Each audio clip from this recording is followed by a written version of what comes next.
Je ne suis pas contre l'État, je suis pour moins d'État, parce que je considère que l'État aujourd'hui se mêle trop de notre vie. C'est l'État nounou, il vient, tout ce qu'on va faire, il vient le réguler, il vient poser des questions, et à un moment, trop c'est trop. Il y a trop de normes, trop d'administration, trop de tout. On vient même contrôler l'information maintenant. Est-ce que tu as le droit de penser? Est-ce que tu as le droit de dire?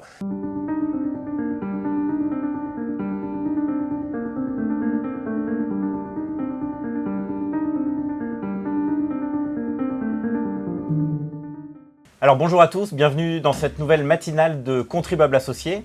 Il y a 15 jours, nous avions eu la chance de recevoir l'expert français des finances publiques, François Ecal. Et puis donc aujourd'hui, nous avons la chance de recevoir Éric Larchevêque. Éric Larchevêque, il est à la fois entrepreneur à succès, médiatique et puis entrepreneur engagé.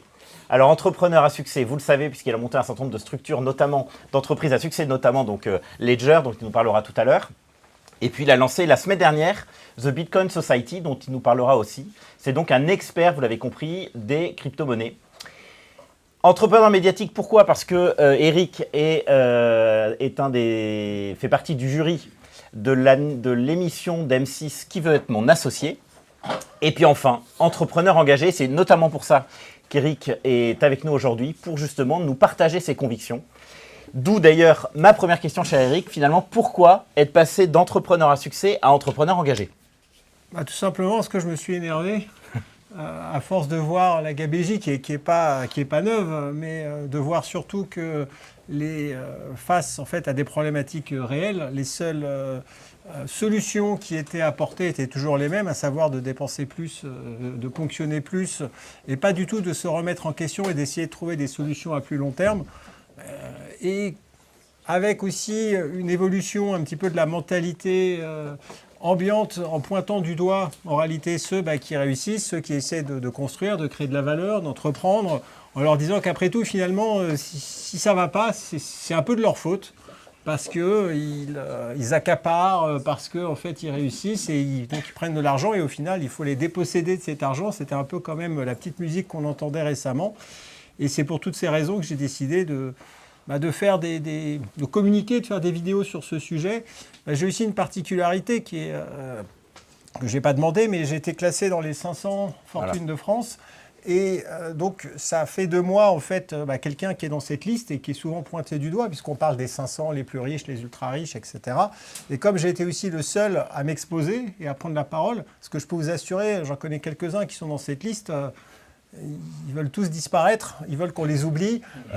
Donc personne ne demande à être dans cette liste. Et donc comme j'étais le seul à m'exprimer, j'ai eu, on va dire, une certaine place médiatique. Et une fois que j'ai commencé, que j'ai mis le doigt dedans, je me suis dit, de toute façon, vu que je vais me prendre un contrôle fiscal, autant aller au bout, quoi. Alors justement, Ledger, vous le savez, est valorisé, j'insiste vraiment sur le terme valorisé, à plusieurs centaines de millions d'euros. Alors, une des raisons pour lesquelles, en tout cas, tu as pris la parole dans les médias, c'était pour vraiment critiquer et surtout faire de la pédagogie sur le désastre que serait l'application d'une taxe Zuckman en France. Alors, est-ce que tu peux nous réexpliquer les leviers pour lesquels, effectivement, l'instauration de cette taxe serait une catastrophe pour l'économie française? Il s'agit d'une taxe, en fait, sur les plus-values latentes. Disons que le constat qui est fait, mais qui n'est pas faux, et je pourrais y revenir, c'est que finalement, les personnes les plus riches ne payent pas d'impôt sur le revenu. Elles vont payer plutôt de l'impôt sur la flat tax, donc sur des plus-values, les dividendes, etc. Et comme les dividendes, en fait, la flat tax est inférieure pour des raisons évidentes, parce que le capital est mobile, le travail moins, donc forcément on taxe moins le capital pour pas qu'il s'échappe, et donc ça fait à la fin que le pourcentage est différent. Et donc ils se sont dit, puisque c'est inégal et c'est injuste, on va essayer de rattraper ça en instaurant une taxe de 2% sur finalement sur l'ensemble du patrimoine, et qui inclut aussi le patrimoine professionnel.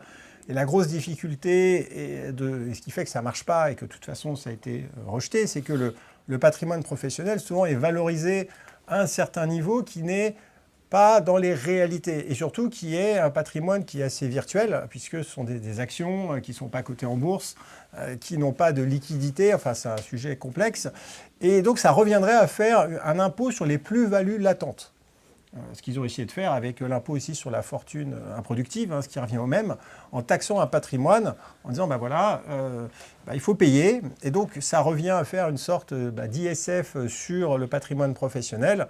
Et c'est assez injuste, on veut parler justice fiscale, mais ça posait un certain nombre de problèmes, notamment l'obligation pour déjà tous ceux qui sont dans mon cas, de devoir a priori vendre ou donner des actions à l'État, et que BPI se retrouve donc titulaire d'un certain nombre d'actions. Donc là, on est carrément dans de la spoliation, ou tout simplement la nécessité de se barrer, parce que aujourd'hui, on peut voter avec ses pieds, et une telle taxe qui serait en France viendrait mettre un coup d'arrêt, déjà que ce n'est pas fameux, à l'investissement dans la technologie, dans les startups en France, parce que à ceux qui font du capital risque, qui investissent, disent « Attends, c'est quoi ce bordel ?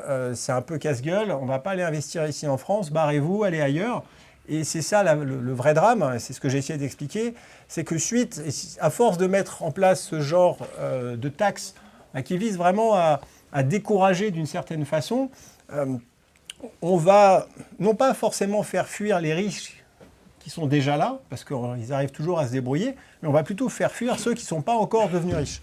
Tous les jeunes qui sont promis à de belles carrières, à de beaux développements, ils vont se dire « Attends, moi je vais aller ailleurs, il suffit que j'aille dans un autre pays, en Europe, ou aux États-Unis, ou même à Dubaï. » Enfin, je veux dire, il y a plein de solutions qui, malheureusement, risquent d'emmener des talents à l'étranger. Et en tout cas, cette lecture par la taxation du capital de façon de plus-value latente, non réalisée, c'était clairement un non-sens. Et donc, c'est pour ça que j'ai fait cette vidéo. J'ai fait une vidéo sur la taxe Zuckman qui a été énormément vue. Moi, je ne pensais pas que ce serait vu à ce point-là, parce que c'est quand même assez aride. Mais j'ai essayé d'être dans la pédagogie. Et finalement, la pédagogie, ça marche bien, parce que j'ai quand même pas mal de gens qui sont plutôt de gauche, qui m'ont dit « j'ai compris ». Et qui se sont dit effectivement, ce n'est pas la bonne approche. Donc à partir du moment où on prend le temps d'expliquer, et pas juste de gueuler, de dire non, je ne veux pas payer, parce que ça aussi c'est souvent ce qui peut être entendu, eh bien on peut arriver à faire avancer les choses, les mentalités. Et donc il y a une énorme bataille culturelle. J'imagine que c'est le cœur de ce que vous faites aussi. Mais cette bataille, il faut la mener effectivement au niveau culturel, au niveau de l'éducation financière. Et puis de toute façon, il a suffi de voir le cirque qu'on a eu à l'Assemblée sur l'incompréhension de ce qu'est une entreprise. On voit qu'on mélange les revenus, les profits, le chiffre d'affaires, etc. Bref, on s'aperçoit que ce n'est pas avec ce type d'approche qu'on arrivera à mettre en place des solutions, parce qu'il faut mettre en place des solutions. Il y a un vrai constat que ça ne va pas du tout, mais là, on prend le problème complètement à l'envers. Alors, tu parlais de l'étranger. On sait que tu es parti un moment justement de France, que tu es revenu. Alors, pourquoi tu es parti et pourquoi tu es revenu ? Alors, en 2002, au début des années 2000, j'avais déjà mes premiers succès entrepreneuriaux. Et avec ces premiers succès, en tout cas des succès suffisants pour attirer l'œil des administrations bienveillantes françaises, j'ai commencé à me prendre une série de contrôles. Donc, le contrôle TVA, contrôle URSSAF, contrôle fiscal, la médecine du travail, enfin bref, j'ai même un contrôle des douanes. Et je m'apercevais qu'en fait, à chaque fois, j'avais l'impression d'une forme d'acharnement, puisqu'ils n'y trouvaient pas. Et au début, je me dis, c'est normal de se faire contrôler, parce qu'il y a des règles, je veux dire, enfin voilà, c'est le jeu. Mais j'ai vite compris qu'ils étaient là, en tout cas, pour prendre un maximum d'argent, peu importe la mauvaise foi, peu importe les méthodes. Et je l'ai assez mal pris, on va dire, parce que j'étais un peu naïf et je me disais, voilà, je me bats, j'essaie de faire créer des emplois, etc. Et en face, j'avais vraiment une espèce d'administration qui était là juste pour dire, OK, attends, il y a de l'argent, on va prendre. Et ça m'a vraiment dégoûté, ça m'a découragé. Et donc, j'ai décidé de partir. J'ai vraiment fait un exil fiscal parce que je ne supportais plus. Et je me suis dit, bande de cons, je me barre. Voilà. Et donc, je suis parti 10 ans à l'étranger, à peu près, dans les pays de l'Est. Je suis allé en Roumanie, en Lettonie, enfin, peu importe. Au bout de 10 ans, je me suis un peu calmé. Et puis surtout, mon pays m'a manqué, parce que quand on vit 10 ans à l'étranger, je peux vous assurer que le fromage et la baguette, ça finit vraiment par manquer beaucoup. Et donc, je me suis dit, j'ai fait ma paix fiscale, je suis rentré. Et j'ai accepté de payer un impôt. En plus, on est arrivé après, il y a eu Macron. On y a tous cru à un moment que ça allait devenir un peu pro-business, etc. Et tout s'est plutôt bien passé. Il y a eu même un climat favorable. M6 a pu lancer Qui veut être mon associé par la suite, alors qu'à la base, ils étaient hyper flippés. Ils se disaient, mais jamais on pourra parler d'argent, on va se faire défoncer. Donc il y a quand même eu une évolution des mœurs et de l'acceptation de la réussite et de parler d'argent qui allait dans le bon sens. Et c'est seulement assez récemment que j'entends un peu les mêmes cloches qui sonnent et en me disant, ah, tiens, je me retrouve comme au début des années 2000 où la réussite, où l'argent finalement finit par être suspect, etc. Et donc cette ambiance un peu délétère fait partie des choses qui m'ont un peu motivé à prendre la parole et à essayer de faire quelque chose, d'impacter, parce que maintenant, voilà, c'est plus la même chose. J'ai un peu plus on va dire, de capacité d'essayer de faire passer des messages, et c'est pour ça que j'ai commencé à prendre un petit peu la parole sur ces sujets. Alors, est-ce qu'une des vraies problématiques que vous rencontrez, en quelque sorte, au-delà de l'aspect évidemment fiscal, c'est le manque d'amour? Parce qu'on a l'impression, et on voit beaucoup justement d'entrepreneurs qui, dans les médias, en fait, expliquent à longueur de temps que, en fait, une des vraies difficultés qu'ils ont, c'est qu'ils ont l'impression d'être à longueur de temps montrés du doigt, jamais valorisés, jamais récompensés, et que, en fait, ils sont vus en quelque sorte comme une espèce de tirelire et rien, et finalement pas autre chose.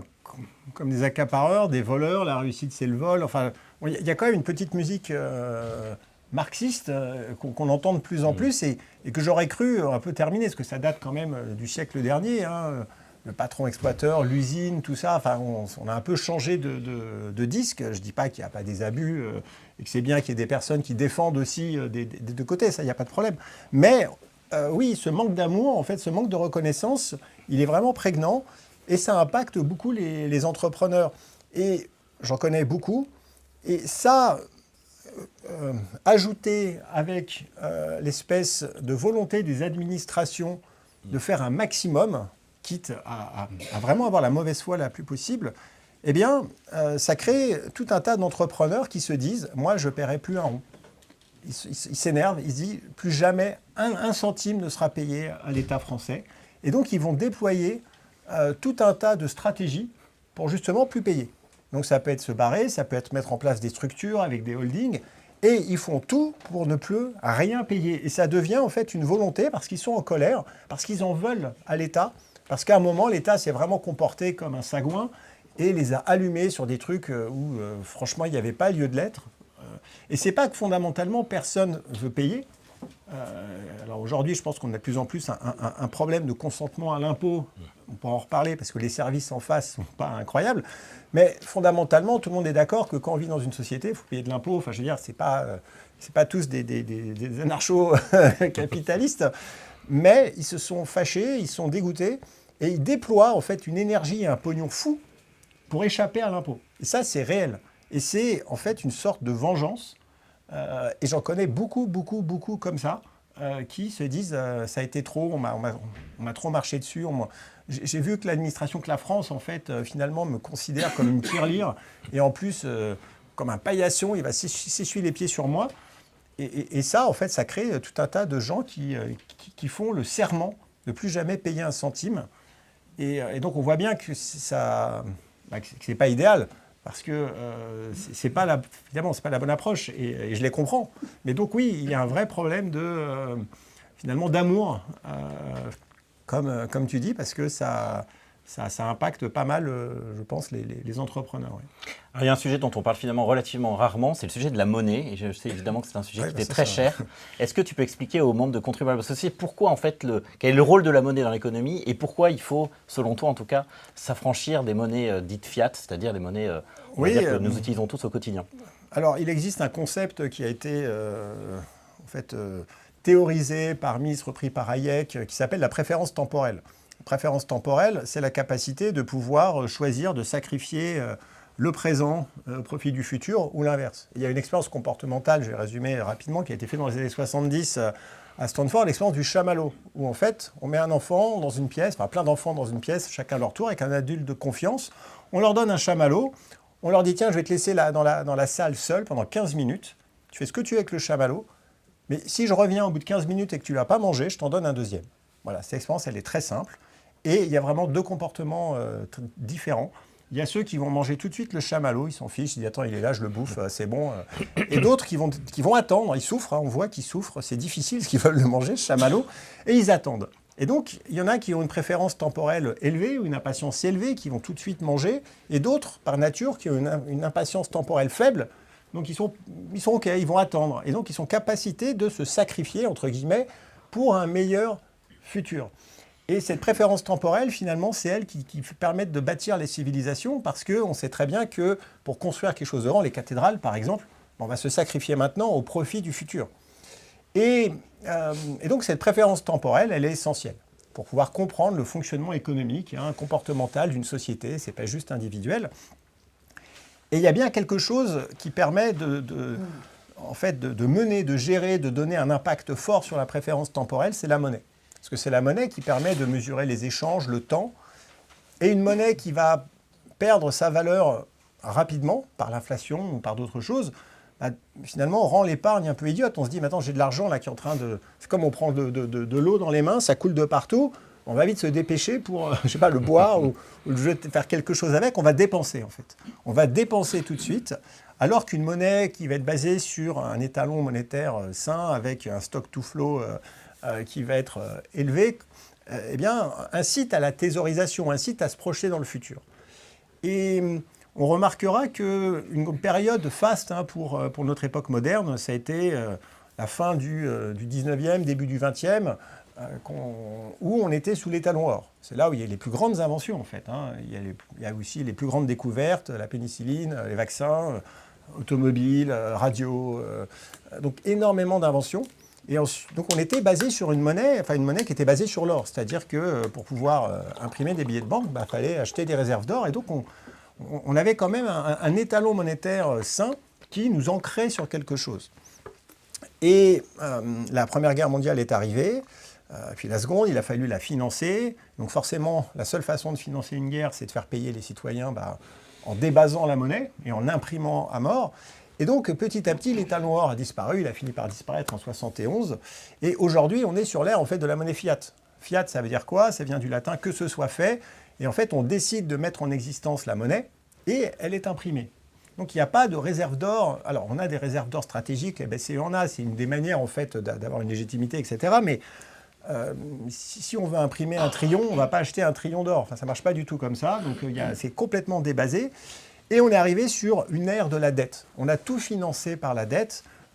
Donc ça aussi, c'est lié à l'approche keynésienne de l'économie, qui part du principe que pour créer de la croissance, il faut dépenser, en fait, alors que ce n'est pas forcément vrai. Mais comme ça a été une approche économique, un dogme économique qui a été extrêmement majoritaire dans toutes les universités dans le monde, on n'a pas pensé autrement.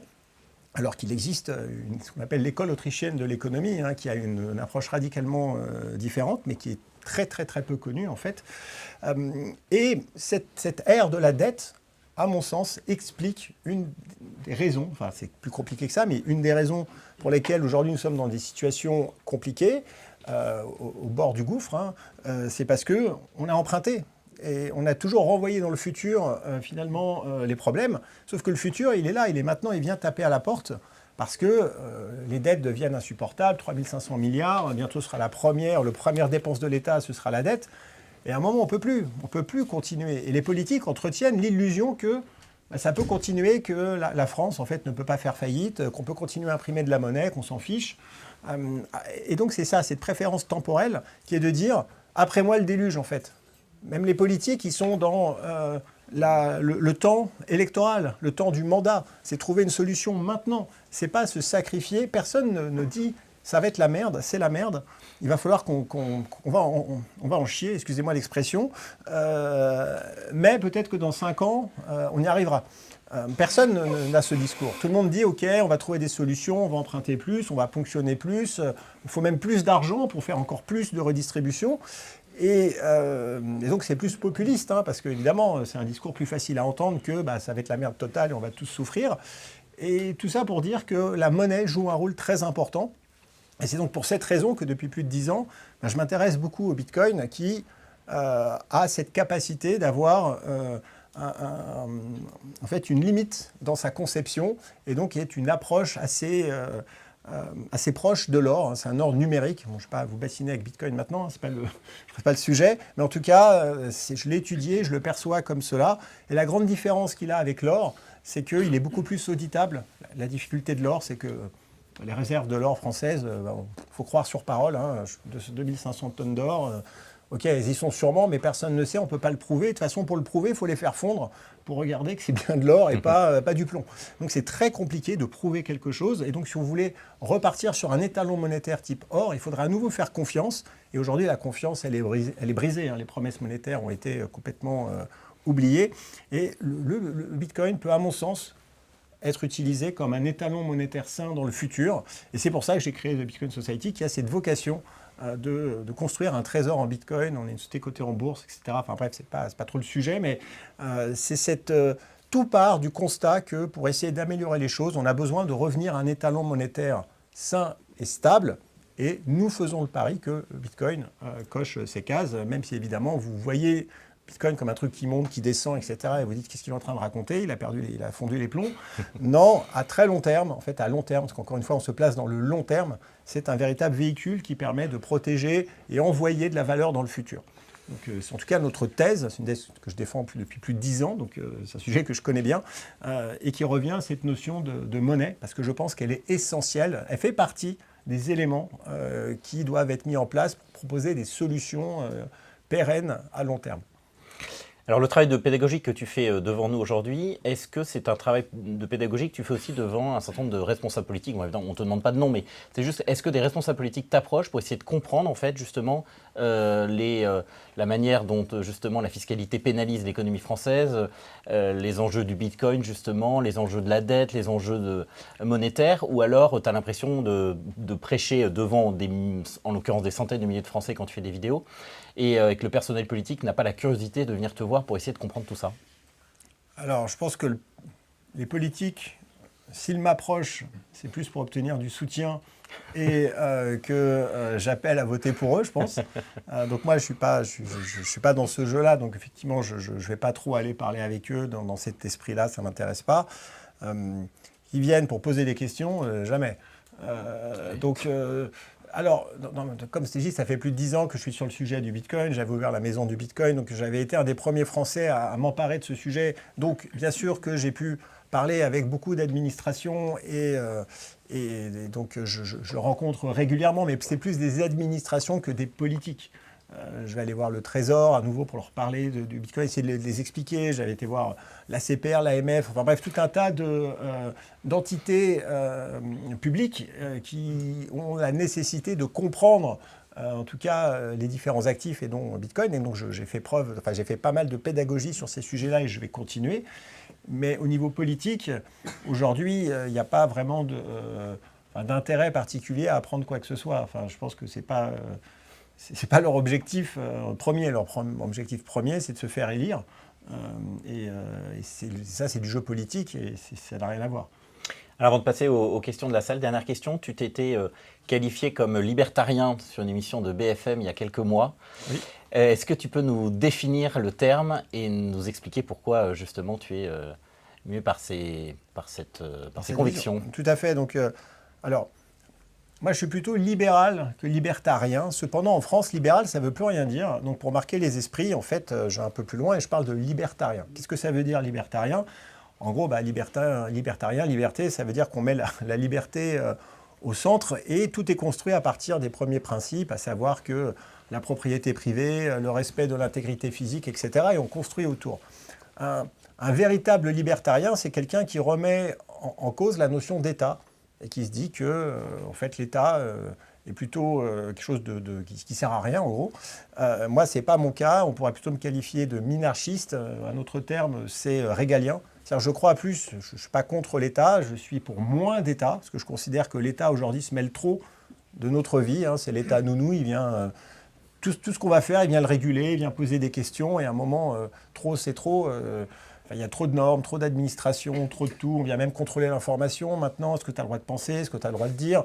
Et à un moment, en fait, le libertarien, la base de la philosophie, c'est la responsabilité individuelle. C'est-à-dire qu'à un moment, on doit être capable de tout voir, tout entendre, et ensuite de prendre, via son propre esprit critique, de pouvoir faire le tri et pas avoir un système où on te dit, attends, voilà ce qu'il faut penser, voilà ce qu'il ne faut pas penser, etc. Parce qu'à la fin, ça fait des personnes qui ne sont pas capables, je pense, de pouvoir vivre correctement, puisque finalement, elles comptent sur l'État pour tout régler, tout gérer. Donc ma vision des choses, c'est moins d'État pour mieux d'État, parce que je considère que le contrat, en fait, avec l'État doit être de pouvoir nous donner une vie paisible. C'est pour ça qu'on a accepté de rendre les armes et de payer l'impôt, hein, et ce qui est assez drôle, c'est qu'aux États-Unis, ils sont très attachés à cette version libertarienne d'une certaine façon, et c'est pour ça qu'ils veulent les armes. En fait, c'est un débat, on ne va pas entrer dans ce débat, mais pourquoi est-ce que les Américains veulent non seulement être armés, mais veulent aussi avoir des armes automatiques? Parce qu'en fait, ils défendent le droit à avoir des armes automatiques, des armes de guerre, non pas parce qu'ils se disent on va aller taper des voleurs avec ça, parce que de toute façon, franchement, je vous défie de vous défendre à l'arme de guerre chez vous, c'est impossible. Mais c'est pour tenir l'État, en fait, quelque part, pas en joue, mais de dire attendez, là, si vous déconnez, nous, on a des armes. Et donc, il y a cette espèce de rapport de force constant qui fait que l'État est là, ok, on accepte en fait de lui donner le monopole de la violence, de prendre l'impôt, mais il ne faut pas déconner non plus. Donc c'est une philosophie qui est assez intéressante, qui se rapproche de la philosophie libertarienne et qui se rapproche de ma philosophie. Alors je ne suis pas en train de dire que je vais avoir des armes automatiques chez moi, là c'était juste un exemple, mais le libertarien, en tout cas qui n'est pas dogmatique, lui va défendre la liberté, la responsabilité individuelle et le droit à avoir moins d'État pour justement gérer lui-même sa vie. Et donc je pense qu'à la base, le bon terme, c'est libéral. Mais aujourd'hui, libéral en France, ça ne veut rien dire en fait. Donc on est obligé d'utiliser d'autres termes pour le qualifier. Merci Eric. Je vous propose, si vous avez des questions, il y a un micro qui est juste là. Vous parlez tout à l'heure de choc culturel ou de révolution culturelle par rapport à ce qu'il faudrait faire en France. D'impact culturel. Oui, l'impact culturel. Vous ne pensez pas que... En fait, la clé de tout, c'est une des clés de tout, c'est la retraite que les Français ou les individus soient obligés de gérer eux-mêmes leur retraite, parce qu'en fait, ce qu'on voit, c'est que dans les pays où les gens ont la responsabilité de leur retraite, on déclenche un cercle vertueux, et que par opposition, faire un débat culturel tant que les gens en fait sont, comme vous l'avez dit, dans un état nounou, en fait, ça sert à rien. Oui, je suis bien d'accord. C'est une bonne remarque. Et du reste, de toute façon, la retraite, elle doit être revue. Parce qu'aujourd'hui, on voit bien que ça ne peut pas fonctionner. Hein. C'est la première fois dans notre histoire moderne où on pense que la génération qui va venir va être moins bien lotie que la nôtre. Donc clairement, il y a quelque chose à faire. Alors, il faudrait commencer peut-être par la capitalisation avant d'arriver à dire, écoutez... vous faites ce que vous voulez, mais je ne sais même pas si on peut... On voit bien qu'il y a un blocage, et ça, malheureusement, c'est très compliqué de faire évoluer et de changer cet aspect-là. Mais oui, bien sûr que vous avez raison. Si de toute façon, on libéralisait l'approche en disant, voilà, il y a plusieurs aspects possibles, vous pouvez prendre une retraite privée, vous pouvez faire ce que vous voulez. Si on donnait le super brut aux Français, ou le brut, parce qu'il reste partie quand même qui doit être allé à l'entreprise, mais ça changerait tout. Les Français, déjà, ils ne comprendraient pas ce qui leur arrive. Alors, ils ont une augmentation, peut-être pas 70%, mais en tout cas une grosse augmentation du salaire, mais par contre, ils devraient se responsabiliser. Et ça, est-ce que ça fonctionnerait? Je ne sais pas. Parce que je ne sais pas si on a un peuple de base on a tellement pris l'habitude d'attendre les solutions qui viennent d'en haut, plutôt que de nous responsabiliser, que là, il faudrait même tout changer. À l'école, il faudrait parler qu'est-ce que c'est qu'un budget, qu'est-ce que c'est qu'un actif, vraiment aller sur les bases de l'éducation financière qui sont complètement ignorées aujourd'hui. Donc ce serait une transformation de société vraiment importante. Alors je suis d'accord, mais malheureusement, j'en suis arrivé à me dire que c'est utopique. Je partage, je me dis ouais, ce serait super. Mais dans les faits, c'est avec la tragédie des communs qui est que, non, attends, moi je n'ai pas envie de bouger, ce serait assez compliqué. Mais sinon, oui, je partage complètement le diagnostic et la recommandation. Monsieur. Je rebondis par rapport à ce que vous disiez sur le fait qu'une civilisation se construit sur un temps long. Est-ce que finalement tout s'effondre aujourd'hui justement parce que finalement nous ne sommes plus une civilisation du temps long mais du temps court et que finalement la civilisation du temps long aujourd'hui c'est l'Asie et c'est là-bas qu'on doit se prendre du risque, surtout dans le privé puisqu'il suffit de regarder à quel point on peut avoir du mal à se financer auprès des institutionnels bancaires européens et finalement eux sont dans une dynamique du temps long à pas vouloir être aux 35 heures et à vouloir construire l'avenir. Oui, c'est vrai. Enfin, clairement, je pense qu'en tout cas, la France et une partie de l'Europe est dans le temps court. Et c'est assez on va dire, ironique de voir que, quelque part, ce temps long, en Asie, en Chine, il est planifié. Parce qu'en fait, on est quand même sur une approche communiste et dirigée, enfin, communiste, une approche dirigée de l'économie, mais qui est forcée sur le temps long. Donc, c'est vraiment la marche forcée vers le temps long. Et oui, clairement, c'est la différence, je pense, entre la vieille Europe et d'autres continents qui se développent. Et c'est dingue de voir les problématiques ici. Voilà, ça c'est la seule innovation européenne, je pense, qu'on a eue ces dernières années. Et il suffit de voir en Chine, ou même aux États-Unis, avec SpaceX, les fusées, en Chine, là, les robots qui sont en train de développer. Enfin, ils ont des armées de centaines de milliers de robots qui sont en train de mettre en place. Même le gouvernement est en train de dire, attendez, là, il y en a trop, ça va créer une bulle. Il y a une telle avance, un tel développement qu'on a l'impression d'être sur deux planètes différentes. Et effectivement, on a peut-être cette vieille Europe, cette belle Europe, tout cet héritage culturel magnifique, mais à un moment, on va être un vassal. Parce que je ne vois pas comment on va pouvoir résister avec ce qui se passe ailleurs, vu qu'ici, tout ce qu'on sait faire, finalement, c'est pas grand-chose. Malheureusement, alors il faut se battre. On essaye de faire des choses, on essaye de faire rayonner la France, l'Europe, de développer. La bataille n'est pas terminée, mais il va vraiment falloir qu'il y ait un électrochoc, parce que sinon, j'ai plutôt peur pour les générations futures. Et ça, c'est vraiment triste. Oui, bonjour. Merci pour votre topo. Je suis convaincu pour que le Bitcoin soit l'or numérique, mais quel est le rapport de l'administration fiscale aujourd'hui par rapport au Bitcoin et quel sera-t-il dans une perspective où on veut chercher des madeleines partout? Aujourd'hui, il y a la flat tax, c'est-à-dire qu'il y a 10 ans, à peu près, un peu plus, il y a 12 ans, quand le Bitcoin a apparu et que c'était un ovni, personne ne comprenait rien, la CPR, ils s'en plafonnaient entre eux en disant c'est une monnaie, c'est pas une monnaie, etc. La seule administration qui a dit on taxe, c'est le fisc. Donc ils ont en fait une approche extrêmement pragmatique du Bitcoin. Aujourd'hui, elle est taxée avec une plus-value, enfin c'est la flat tax, comme n'importe quel actif.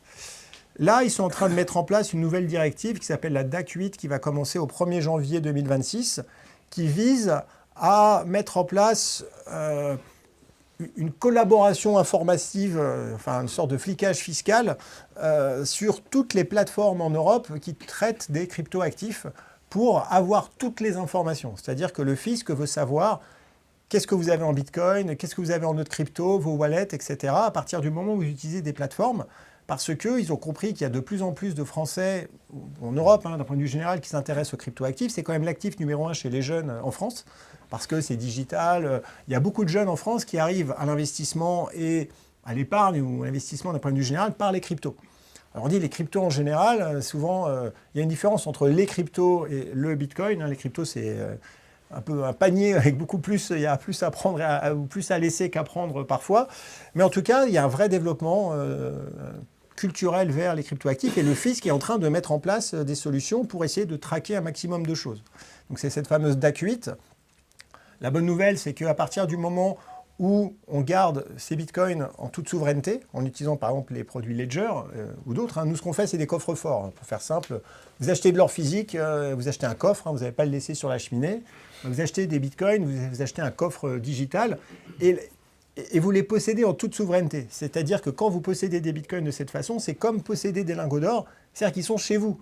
Personne ne peut appuyer sur un bouton et dire non, tu n'y as pas accès, personne ne sait que vous en avez, que vous n'en avez pas. Donc c'est ça qui est intéressant avec le Bitcoin et les cryptoactifs, c'est que c'est décentralisé. Cette notion de souveraineté financière personnelle, elle est présente. C'est-à-dire que si demain il y a une guerre civile, vous pouvez vous barrer avec vos bitcoins, c'est moins lourd que des lingots d'or, et vous reconstruire ailleurs.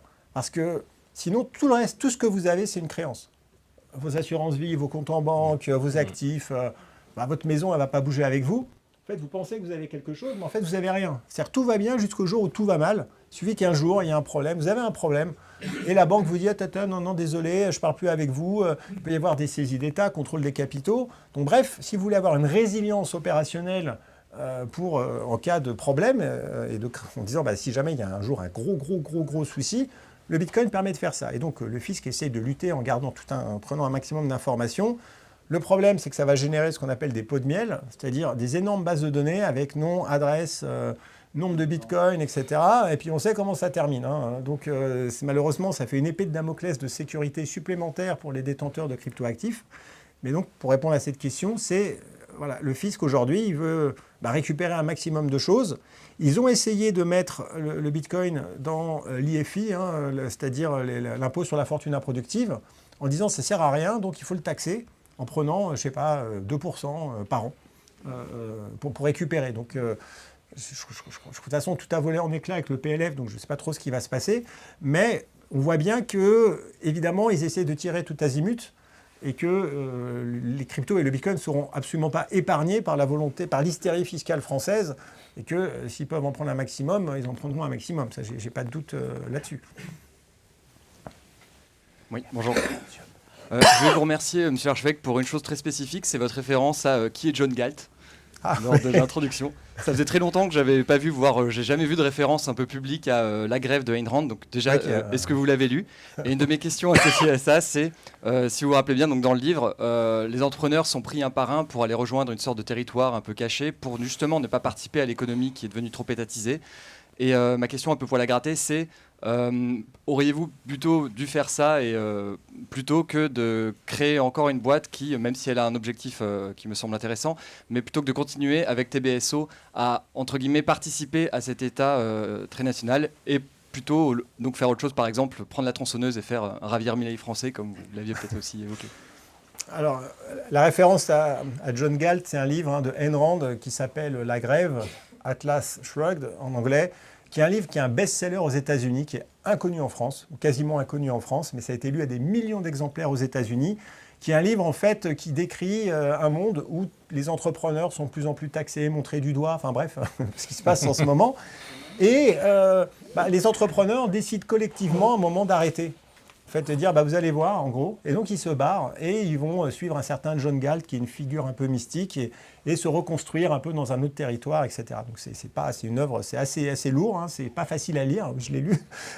Mais c'est vraiment une philosophie extrêmement libertarienne, pour le coup, et donc très, très gros succès aux États-Unis. Ce qu'on a fait avec The Bitcoin Society TBSO, c'est qu'on a créé ce qu'on appelle une network society ou un network state. On part du principe que aujourd'hui, les sociétés elles évoluent avec Internet, tout le monde est connecté par le réseau, et il y a la capacité de pouvoir créer et rassembler au-delà des frontières sur des modèles de société qui sont nouveaux. Et donc, c'est ce qu'on a essayé de faire avec The Bitcoin Society. Il y a à l'intérieur, en fait, une volonté de créer une sorte de proto-syndicat ou de proto-État, qui n'est pas un pays, mais qui permet de rassembler les gens par l'intermédiaire du réseau Internet, par l'intermédiaire de cette communauté, pour ensuite pouvoir peser dans le débat international. Donc, il ne s'agit pas d'aller récupérer un lieu physique, de planter un drapeau et d'aller acheter une île et de se foutre dedans, parce que personne ne veut le faire. Ça, c'est un peu un rêve libertarien de se dire, moi, je vais m'acheter mon île, je me fous là, je mets des armes automatiques, personne ne vient me faire chier. Oui, personne ne viendra vous faire chier, mais bon, vous allez vous faire chier assez vite tout seul.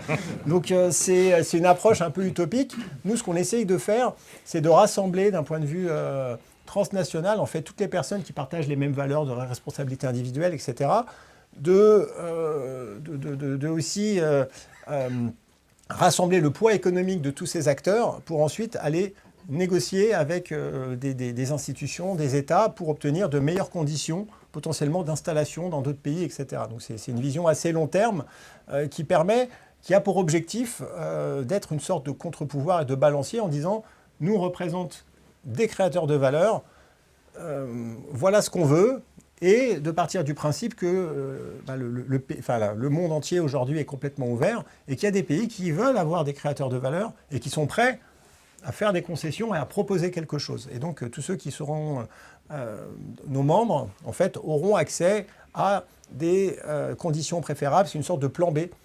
Au même titre que les milliardaires, ils achètent des places dans des bunkers. Nous, on veut proposer à nos membres en fait, des solutions de secours, des solutions de sortie en cas de problème. Donc, on a décidé de le faire en France parce que c'est symbolique, parce qu'on veut dire, il y a encore là 2 ans avant, enfin 2027, je pense que c'est la dernière sortie avant le précipice.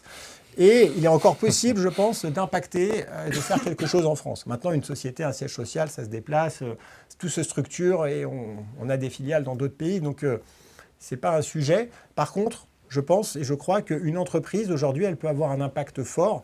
Donc c'est quelque chose qui est centralisé par définition et qui peut porter des actions et qui peut le faire de façon différente par rapport à une association, par rapport à un parti politique.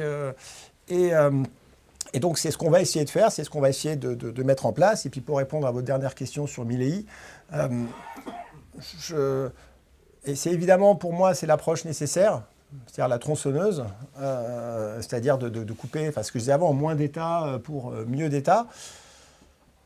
Mais avant, il va falloir qu'on touche le fond avant de pouvoir proposer ce genre de solution, parce que si demain on dit, voilà, on va faire une politique milléiste dans le pays, je pense qu'il n'y a aucune chance d'être élu, c'est impossible à ce stade, donc c'est pour ça que je si c'est pas le moment, on va pas aller, je vais pas m'envoyer en l'air. Et en plus, on a tout à perdre à aller en politique, donc c'est pour ça que je ne souhaite pas le faire. Mais à un moment, bien sûr, que ce sera peut-être la seule façon de reconstruire le pays. Malheureusement, j'espère qu'on n'en passera pas par là, mais l'Argentine a accueilli à bras ouverts Milei en disant oui, on est prêt à souffrir. Et ils le reconnaissent, ils le disaient, parce qu'ils ont tellement souffert depuis tellement longtemps qu'à un moment, on se dit ok, là on reconstruit, au moins ça a du sens ce qu'il raconte. Et il est en train de réussir son pari. On va voir ce qui va se passer dans les années qui viennent. Mais la preuve, il a eu encore plus de pouvoir. Il a eu maintenant aux dernières élections. Donc ça veut dire que les Argentins le suivent. Et cette politique milléiste est évidemment une inspiration pour ce que l'on devrait faire en France. Mais d'un point de vue très pragmatique, je ne pense pas qu'on soit prêt à pouvoir aujourd'hui l'accueillir et le faire. Peut-être que je me trompe. On va vite voir de toute façon en 2026 ce qui va se passer parce que l'agenda électoral va arriver et on va voir comment ça va évoluer. Mais à ce stade, voilà, ce n'était pas l'option qui me semblait la plus pertinente. Vous avez parlé de l'hystérie fiscale de nos députés qui a culminé avec la taxe Zuckman. Il se trouve que je suis assis à côté d'un livre de notre prix Nobel Maurice Allais, non pas Philippe Aghion, écrit il y a 50 ans, et qui s'appelle « L'impôt sur le capital ». Il préconisait un impôt sur le capital, non pas en plus de tout, comme Zuckman, mais à la place de tous les autres impôts. Donc il faudrait peut-être y revenir. Une sorte de flat tax universelle ? Oui. À la même époque, il y a 50 ans, Alain Perfit a écrit un livre qui s'appelle « Le mal français ». Il expliquait, puisqu'au début de votre exposé, vous parliez de la haine des dirigeants français contre les entrepreneurs. Perfit expliquait cela par une question de religion. Catholiques contre protestants, en d'autres termes, archevêque contre pasteur. Qu'en dites-vous ? Voilà. Merci pour cette question facile. Alors oui, peut-être la religion, effectivement, a joué un rôle, parce qu'il y a des religions qui interdisent l'usure, il y a des religions, en fait, qui, d'un point de vue économique, essayent de donner une dimension morale, en fait, à la notion entrepreneuriale, et c'est sûrement cet héritage-là.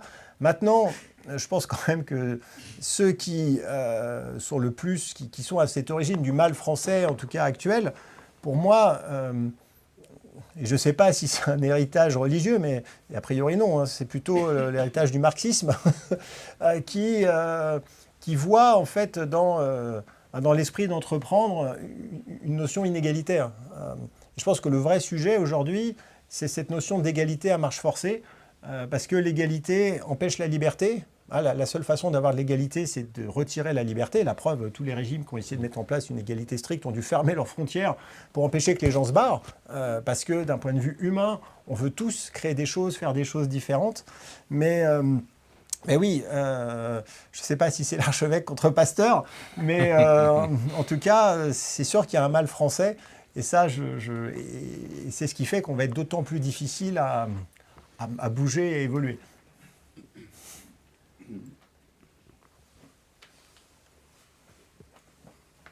Oui, en tout cas, félicitations un petit peu pour prendre le flambeau et puis mener cette guerre culturelle qui est un petit peu à la base de tout. Et on voit qu'il y a beaucoup de choses à faire, puisqu'en fait, cette haine des riches qui est cultivée par certains, en fait, est basée sur l'ignorance économique, qui est malheureusement l'une des caractéristiques de notre société. Ceci dit, quand on discute, même avec des gens qui ont un niveau finalement assez faible, on se rend compte que les Français ont beaucoup plus de bon sens qu'on ne le croit. Et on est dans un système complètement bloqué sur le plan politique. Pourquoi ? C'est extrêmement simple. C'est parce qu'en fait, ceux qui tiennent le pouvoir en tirent des avantages et ils n'ont aucune envie, malgré, je dirais, l'évidence comme quoi on s'approche un petit peu d'un précipice, de modifier quoi que ce soit. Donc, j'ai bien noté qu'en fait, vous aviez pris le parti en fait de mener cette guerre culturelle, mais de ne pas mener de guerre politique. Et je pense que c'est une erreur. Je pense qu'en fait, je dirais, la situation dans laquelle on est, elle est liée au fait que quelque part, les entrepreneurs qui sont puissants en France, on a quand même, je dirais, le CAC 40, on a des leaders mondiaux, et ces gens-là, en fait, ne mènent pas le combat politique qu'il conviendrait de mener. Il n'y a pas d'offre politique digne de ce nom en France. C'est l'une des raisons du blocage. Et je pense que des gens comme vous, je vous félicite de mener cette guerre culturelle, mais c'est insuffisant. Il faut prendre le pouvoir. Regardez un Trump. Oui, il a pris le pouvoir. Bon, c'est vrai. Alors, je pense qu'effectivement, il faut donner le pouvoir à des gens qui ne le veulent pas. C'est effectivement peut-être la seule solution d'arriver à quelque chose en fait qui fonctionne. C'est ce qu'on me dit. On me dit moi je dis non mais j'en veux pas. Et on me dit justement tu devrais le prendre. Alors bon, entre vouloir, et ensuite y arriver, je pense qu'il y a un monde parce que aujourd'hui il y a une vraie fragmentation et je ne sais pas quelle serait la capacité, que ce soit moi ou un autre qui représenterait cette vision entrepreneuriale. Ce qui ferait 3%, 4%, je ne sais pas. C'est difficile de voir. Donc la route est encore longue. Je pense qu'il y a je ne suis pas le seul de toute façon à mener ce combat. Il y a d'autres entrepreneurs. Il y en a peut-être qui auront des volontés politiques. Je pense qu'en 2026, avril-mai 2026, il devrait se passer des choses. Et peut-être qu'il y aura effectivement une réponse qui sera à la hauteur de vos attentes. Mais en tout cas, pour l'instant, moi, c'est pas la direction que je prends. On verra bien.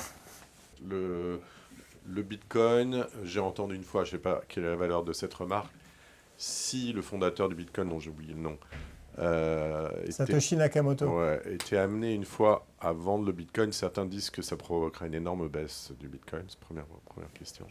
Donc ça rend quand même cette monnaie de réserve potentielle beaucoup plus volatile que l'or. Et deuxième question, quel est votre point de vue sur l'évolution du Bitcoin sur les pas dans les mois qui viennent, mais disons dans les années qui viennent? Oui. Alors, Bitcoin a été créé par une entité qui s'appelle Satoshi Nakamoto. On ne sait pas qui c'est.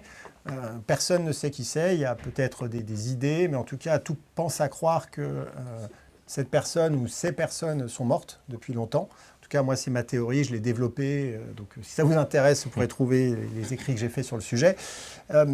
Et il est statistiquement, en fait, on va dire, convenu que Satoshi Nakamoto posséderait environ 1 million de bitcoins qu'il aurait minés au début. Il est aussi fort probable que, en fait, l'accès à ces bitcoins soit perdu, en fait, donc qu'ils ne soient plus accessibles. Ça, ce sont des suppositions. Maintenant, personne n'en sait rien.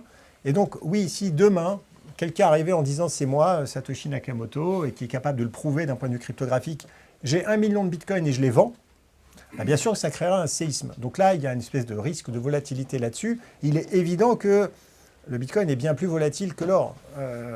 L'or, c'est des millénaires d'adaptation culturelle. Le bitcoin n'a que 15 ans. Donc évidemment que c'est difficilement comparable en matière d'impact culturel. Cependant, en 15 ans, il a réussi à faire un chemin absolument magnifique. Mais en tout cas, ça ne tuerait pas Bitcoin. C'est-à-dire que bien sûr, ça irait secouer dans tous les sens, comme il y a eu déjà pas mal de scandales et de problématiques. Mais il s'en remettrait, parce que le marché est suffisamment liquide pour à terme pouvoir l'absorber. Et quant à votre seconde question sur l'avenir, bon, évidemment, c'est ma thèse. Hein, donc, moi, ça fait très longtemps que je travaille là-dessus. Donc, c'est le résultat de toutes mes recherches et intérêt sur le sujet. Il me paraît évident que face à des monnaies qui perdent de la valeur, les monnaies fiat, hein, avec l'inflation et tout un tas de la pression monétaire, la dette, le Bitcoin, lui, est amené à s'apprécier dans le temps. Donc, j'ai absolument aucun doute que le Bitcoin est le meilleur véhicule pour conserver la valeur dans le futur. Je pense que l'or est aussi un très bon véhicule. Hein. Je ne dis pas que l'or, c'est pas bien, je ne les mets pas en opposition. Je dis juste que dans un univers digital et numérique, le Bitcoin a plus de capacité à être utilisé car on peut prouver qu'il est là, qu'on le possède. Et donc, on peut construire plus de choses avec l'or, c'est quand même plus compliqué. Et donc, à terme, qu'est-ce que ça veut dire ? Ça veut dire que, en fait, le prix du Bitcoin tend vers l'infini, en euros et en dollars, parce que le prix de la valeur du dollar et de l'euro descend. Mais c'est pareil pour l'or. C'est-à-dire que l'or aussi est une réserve de valeur qui va monter.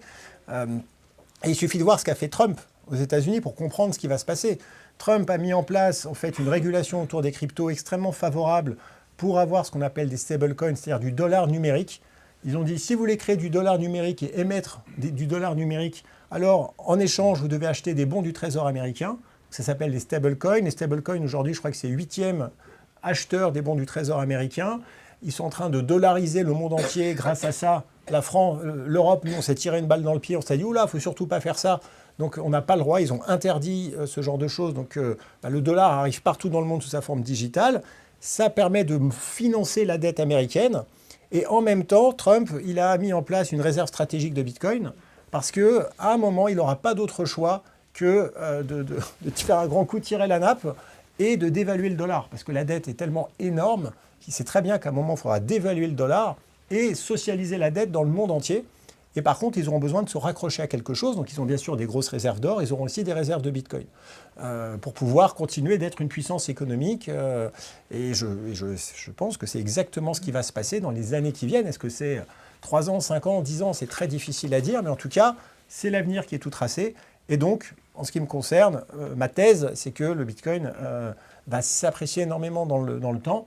Et là, ce n'est pas un conseil en investissement, hein, c'est juste moi ce que je fais. Moi, j'ai l'intégralité de toutes mes liquidités en Bitcoin. Donc, voilà, je vous dis quelque chose, mais je fais aussi ce que je dis. Et l'avenir dira bien, mais ma thèse est tellement forte que j'ai pas d'euros, enfin, j'ai pas d'assurance vie. Alors, j'en ai un peu parce qu'on est obligé dans l'univers, mais aujourd'hui, 99% de tout ce que j'ai qui est liquide, qui ne sont pas des entreprises, est en Bitcoin. Parce que je dormirais mal la nuit s'ils étaient en assurance vie euro, ça je peux vous l'assurer. Très très mal. Parce que je sais que non seulement à un moment ça peut baisser, mais surtout que l'accès à cette assurance vie peut m'être refusé. Même s'il est à Luxembourg ? Même s'il est au Luxembourg, tout à fait, oui, bien sûr, elle n'est sûrement pas en France, parce que j'ai mis ça au Luxembourg. Mais pour avoir déjà voulu vendre des assurances vie, je peux vous assurer que c'est compliqué. Et il suffit que ce soit un peu économiquement ou d'un point de vue géopolitique le bordel pour qu'on ne vous donne plus accès en fait. Et ça, c'est quelque chose qui, moi, psychologiquement, m'empêcherait de dormir parce que ça m'est déjà arrivé. J'ai déjà perdu accès au Luxembourg parce que j'avais fait un truc, j'étais persona non grata. Enfin bref, il y a des choses qui peuvent arriver dans la vie, pas des choses graves, mais qui vous bloquent au niveau bancaire. Et là, il suffit n'importe qui avec un passeport russe qui n'a rien demandé, se retrouve complètement lock-out du système. Et là, on se dit, mais en fait, j'ai rien. Donc voilà ce que je vois comme avenir du Bitcoin et l'utilité qu'il a et pourquoi c'est important en tout cas de s'y intéresser. Oui, justement, puisqu'on est en train de parler de placement, je voudrais évoquer le portefeuille Brown, c'est-à-dire un quart en actions, un quart en obligations, un quart en or et un quart en cash. Donc est-ce que c'est quand même pas plus favorable d'avoir ce système au lieu de tout miser sur une. Ah oui, alors moi je dis à personne faire comme moi. Mais par contre, oui, mais par contre, on peut intégrer le Bitcoin peut-être dedans. Oui, tout à fait. Non, mais ce qui est important en général, c'est la résilience et donc la diversification. Et quand vous pensez diversification, c'est important d'avoir la diversification sectorielle, géographique et monétaire. Donc, c'est-à-dire que dans votre répartition, vous devez vraiment être certain d'avoir des diversifications à ces niveaux-là, parce que sinon, vous pensez être, si vous êtes diversifié que sur du secteur et que tout est en France, en fait, vous êtes aussi face à une problématique géopolitique potentielle. Et évidemment que la bonne réponse, c'est la diversification. Moi, je suis un maboule, je le reconnais. Et je ne dis à personne de faire comme moi. C'est juste une illustration de ma conviction, qui ne regarde que moi, mais qui n'est en aucun cas une recommandation. Ça, vous avez là-dessus, c'est très clair. Oui, bonjour, merci pour votre discours ce matin. Moi, je suis revenu aussi pour la baguette et le fromage après 10 ans aux États-Unis. Je voudrais revenir sur le sujet de est-ce qu'on a touché le fond. Moi, au départ, je me suis dit, bon, avec cette surdose fiscale, on a dû toucher le fond. Ensuite, je me suis dit, avec la dégradation de la note, on a dû toucher le fond. Bon, on sent bien qu'on ne l'a pas touché, quoi. Non. Qu'est-ce qui manque? Dans votre discours, ce que j'entends, c'est barrez-vous, en fait. Je suis désolé de le dire, mais c'est ça que j'entends. Alors, il y a une expression aux États-Unis qui s'appelle fight or fly. Hein. Oui. Donc, soit on reste pour se battre, soit on s'en va. J'aurais envie de vous demander quel est le top 5 des pays avec lesquels vous voyez un avenir. Mais pour revenir sur notre beau pays, ça serait quoi le fond? Parce que si c'est la souffrance, en fait, personne ne souffre aujourd'hui. La génération actuelle, enfin, je mets des guillemets, évidemment, mais on nous dit, alors je ne sais pas si Contribuables Associés confirme, que les 2 tiers des Français sont des bénéficiaires nets du système, hein, après impôts, après les prélèvements sociaux, après taxes. Donc il n'y a pas de raison que ça s'arrête si c'est systémique. Mais où il est ce fond, je ne sais pas quelles sont vos réflexions actuelles, et peut-être qu'il y a des gens qui ont des idées sur le fond, donc ça m'intéresse. Oui, tout à fait. Alors je pense qu'on n'a pas touché le fond. La preuve, tout va bien, on est dans la rue, on mange, enfin il n'y a pas eu d'effondrement du système. Le fond, c'est vraiment un effondrement du système.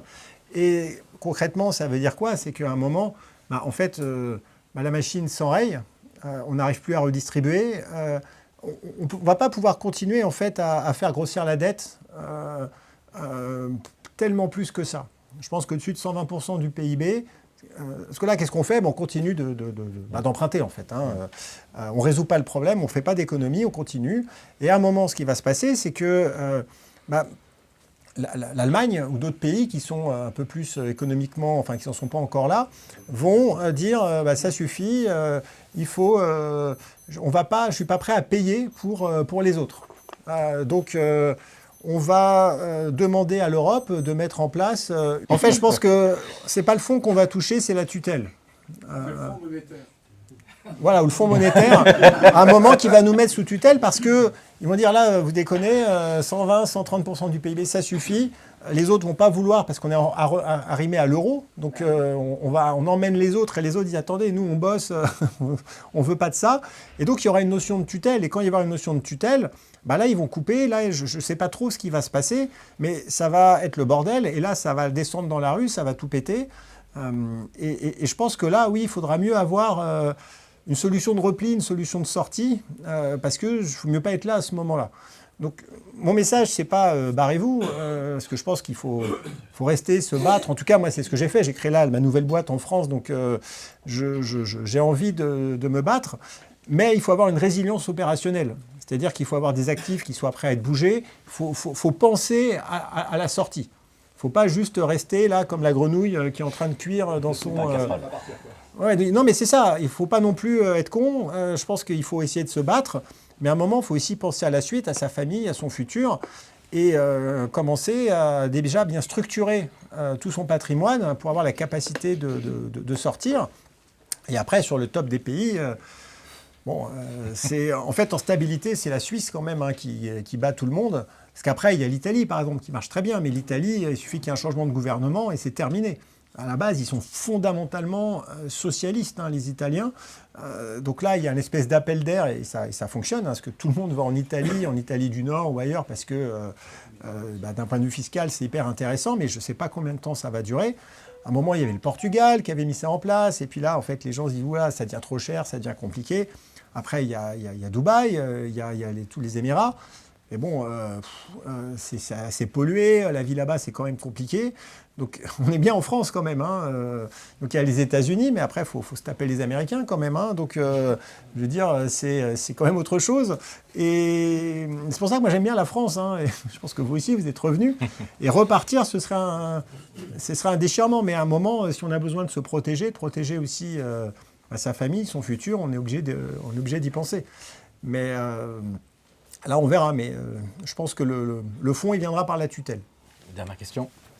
Bonsoir Monsieur l'archevêque, Alexandre Peset, je suis président de Contribuables Associés. D'abord, je voulais vous remercier d'avoir pris position dans le débat public, parce qu'avec Contribuables Associés, c'est plusieurs centaines de milliers de membres à travers la France qui essayent de porter une voix de liberté. Et c'est vrai qu'il y a peu de gens qui osent s'élever. Alors on a un formidable porte-parole, Benoît Perrin, qui bataille, mais en tout cas, on est content de votre renfort.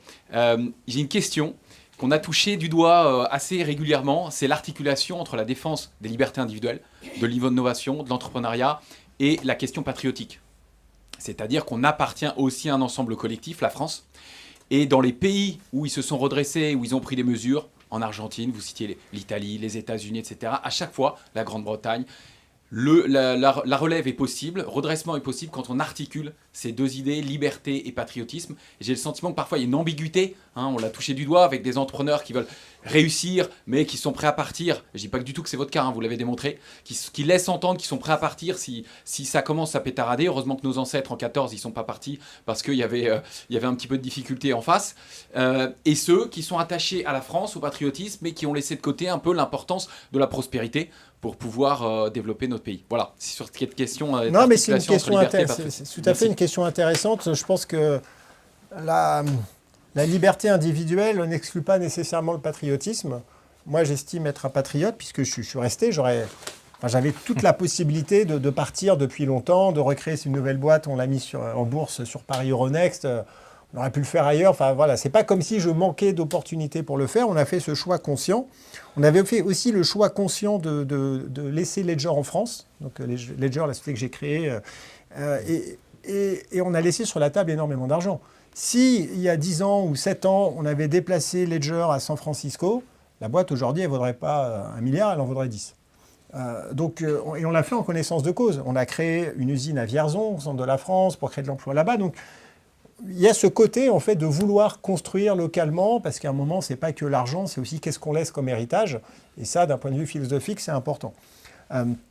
Maintenant, je pense qu'il ne faut pas non plus... il faut être lucide et voir ce qui se passe, et aussi être prêt à partir à un moment, si jamais la situation devient irrattrapable, pour potentiellement pouvoir refaire les choses depuis l'étranger. Il y a l'appel du général de Gaulle, il n'était pas en France. Donc à un moment, c'est la possibilité aussi de partir pour mieux revenir. C'est-à-dire que c'est un sujet qui est compliqué, mais je pense qu'on peut être patriote, aimer son pays et réussir à essayer de l'impacter de toutes les façons. Donc moi aujourd'hui, je suis là, je reste, j'ai aucune envie de partir. Ce serait un véritable échec que de partir. Mais je veux dire, si c'est la collaboration, l'occupation ou le fait de partir pour résister, soit dans le maquis, soit depuis ailleurs, je ferai mon choix. C'est-à-dire que je pense qu'à un moment, si on veut redresser la France et faire en sorte que ça redevienne un beau pays et qu'il fonctionne, peut-être qu'il faudra aussi impacter les choses depuis ailleurs. Donc on verra ce jour-là. Donc c'est pour ça que je ne fais pas de discours enflammé en mode jamais je partirai, jusqu'au bout je me ferai tondre. Donc non, je pense qu'à un moment on est aussi pragmatique. Mais en tout cas, je fais déjà le choix de rester, de me battre ici. Et puis on verra ce qui va se passer aussi en 2027. Parce que c'est un moment aussi, ça a son importance. Très bien, merci beaucoup. Merci.